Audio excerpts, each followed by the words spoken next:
Hello my dear students, welcome. आज हम class 11th digestion and absorption के बारे में बेटा पढ़ेंगे। Digestion and absorption it is a physiological phenomena which took place in human body. बेटा डाइजेशन और अब्जॉर्प्शन एक भौतिक प्रक्रिया है जिसके अंतर्गत बहुत इंपॉर्टेंट प्रक्रिया है जिसके अंतर्गत हमारे शरीर को न्यूट्रिशन मिलता है और ये हमारे वेरियस काइंड्स ऑफ एक्टिविटीज़ के लिए जो एनर्जी हमको चाहिए इस प्रोसेस से हमको मिलता है बेटा।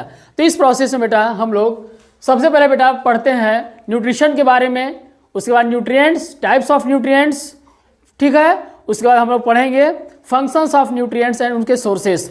बेटा सबसे पहले जो मानव होता है बेटा, जो ह्यूमन बींग है, उसका जो डाइजेस्टिव सिस्टम है यानी डाइजेस्टिव कैनाल जो उसका जो एलिमेंट्री कैनाल है बेटा वह 8 से 10 मीटर लॉन्ग होता है, ठीक है। और यह बेटा माउथ से शुरू होता है और एनस पे जाके ख़त्म होता है। मीन्स मानव का जो पाचन तंत्र है, जो डाइजेस्टिव सिस्टम है, वह माउथ से शुरू होता है, मीन्स बक्कल कैविटी से शुरू होता है और एनस पे जाके ख़त्म होता है।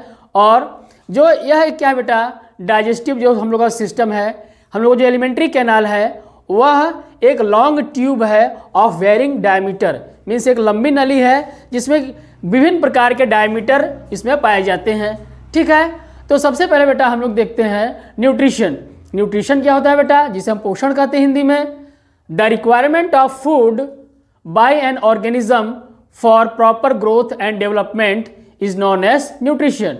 मीन्स बेटा जो ऑर्गेनिज्म होते हैं, जो भोजन को ग्रहण करते हैं, उस भोजन को ग्रहण करने की जो प्रक्रिया होती है उसे ही बेटा न्यूट्रिशन कहा जाता है। और यह किस लिए जरूरी होता है बेटा, for proper growth and development of the body and organism, ठीक। तो न्यूट्रिशन के बाद आता है बेटा न्यूट्रिएंट्स। न्यूट्रिएंट्स क्या होते हैं? न्यूट्रिएंट्स होता है बेटा पोषक तत्व। जो भोजन में उपस्थित जो पोषक तत्व होते हैं उन्हें न्यूट्रिएंट्स कहते हैं।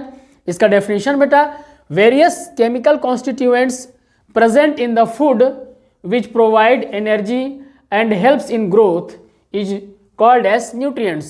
means nutrients वह chemical constituent होते हैं बेटा जो फूड में प्रेजेंट होते हैं और हमें एनर्जी देते हैं और वो हमें प्रॉपर ग्रोथ के लिए जरूरी होते हैं। ऐसे कॉन्स्टिट्यूएंट्स को बेटा हम न्यूट्रिएंट्स कहते हैं, ठीक है। न्यूट्रिएंट्स के प्रकार देखिए बेटा, टाइप्स ऑफ न्यूट्रिएंट्स। तो बेटा टाइप्स ऑफ न्यूट्रिएंट्स में बेटा दो प्रकार के न्यूट्रिएंट्स होते हैं मेन। एक होता है बेटा मैक्रो न्यूट्रिएंट्स और दूसरा होता है माइक्रो न्यूट्रिएंट्स, ठीक है। तो जो मैक्रो न्यूट्रिएंट्स होते हैं बेटा, मैक्रो न्यूट्रिएंट्स के अंतर्गत बेटा क्या क्या आते हैं? देखिए मैक्रो न्यूट्रिएंट्स के अंतर्गत आते हैं कार्बोहाइड्रेट्स, प्रोटीन्स एंड लिपिड्स, ठीक। तो मैक्रो न्यूट्रिएंट्स वे न्यूट्रिएंट्स होते हैं जो बॉडी को अधिक आवश्यकता होती है, मीन्स इनकी क्वांटिटी, इनका जो अमाउंट होता है शरीर में, यह इनकी आवश्यकता अधिक होनी चाहिए भोजन में। ऐसे न्यूट्रिएंट्स को कहते हैं मैक्रो न्यूट्रिएंट्स, जिसमें कार्बोहाइड्रेट्स, प्रोटीन्स एंड लिपिड्स आ जाते हैं। यह क्या कार्य करते हैं बेटा? ये एनर्जी प्रोवाइड करते हैं और ये बॉडी को बिल्डिंग मटेरियल प्रदान करते हैं। इसमें बेटा सेल्स का निर्माण होता है और प्रोटोप्लाज्म का निर्माण होता है, जिससे बॉडी का निर्माण होता है, मीन्स बॉडी का फॉर्मेशन होता है, ठीक है बेटा। दूसरा जो न्यूट्रिएंट्स आता है वह होता है माइक्रो न्यूट्रिएंट्स। बेटा माइक्रो न्यूट्रिएंट्स मीन्स ऐसे न्यूट्रिएंट्स जिनकी आवश्यकता शरीर में बेटा कम मात्रा में होती है, ऐसे न्यूट्रिएंट्स को कहते हैं माइक्रो न्यूट्रिएंट्स। इसके अंतर्गत आता है बेटा विटामिन्स, मिनरल्स एंड वाटर होते हैं, ठीक है। और ये किस प्रकार का, इनका कार्य क्या है बेटा शरीर में? ये प्रोटेक्टिव इन नेचर होते हैं। मीन्स जो माइक्रो न्यूट्रिएंट्स होता है वो शरीर में प्रोटेक्शन के लिए कार्य करता है बेटा। It fight against diseases and infections and helps in proper functioning of the body, ठीक है बेटा।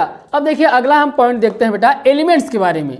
जो एलिमेंट्स होते हैं, मीन्स जो न्यूट्रिशन में जो एलिमेंट्स इंक्लूड होते हैं वह भी दो प्रकार के होते हैं। एक होता है बेटा मैक्रो एलिमेंट्स और दूसरा होता है माइक्रो एलिमेंट्स। जो मैक्रो एलिमेंट्स होता है बेटा required in large amount, means जो ऐसे एलिमेंट्स जिनमें शरीर में इनकी आवश्यकता अधिक मात्रा में होती है उन्हें मैक्रो एलिमेंट्स कहते हैं। मीन्स ऐसे एलिमेंट्स जिनका शरीर में 100 मिलीग्राम पर डे से ज़्यादा इनकी आवश्यकता होती है, ऐसे एलिमेंट्स को बेटा कहते हैं माइक्रो एलिमेंट्स, जिसमें आ जाएंगे sodium, potassium, calcium, sulphur, phosphorus, magnesium and chlorine. ये मैक्रो एलिमेंट्स हैं बेटा। अगला आता है बेटा माइक्रो एलिमेंट्स, मीन्स ऐसे एलिमेंट्स जिनमें शरीर में उनकी मात्रा कम आवश्यकता चाहिए, उनकी मात्रा उनकी कम चाहिए, तो ऐसे एलिमेंट्स को कहते हैं माइक्रो एलिमेंट्स। ठीक, रिक्वायर्ड इन स्मॉल अमाउंट, में उनकी मात्रा कितनी होनी चाहिए सर? उनकी मात्रा शरीर में पर डे की जो रिक्वायरमेंट है वो less than 10 milligram per day, less than 10 milligram per day. ठीक है, इनमें क्या आते हैं? इनमें आता है iron, iodine, zinc, manganese, cobalt, copper and molybdenum and so on. बेटा आज के लिए इतना ही। नेक्स्ट वीडियो में हम लोग फंक्शंस ऑफ न्यूट्रिएंट्स को डिटेल में देखेंगे। बेटा ह्यूमन डाइजेस्टिव सिस्टम इतना कॉम्प्लेक्स है और इतना गजब का नेचर ने बनाया है कि अगर बेटा हम लोग उल्टा पेड़ पर लटक के भी अगर भोजन को हम खाएं, मीन्स अमरूद को खाएं, तो सीधा वो पेट में ही जाएगा बेटा। ऐसा ईश्वर ने ऐसा सिस्टम बनाया है। तो आगे हम लोग बेटा इसको देखेंगे नेक्स्ट वीडियो में। That's all for today.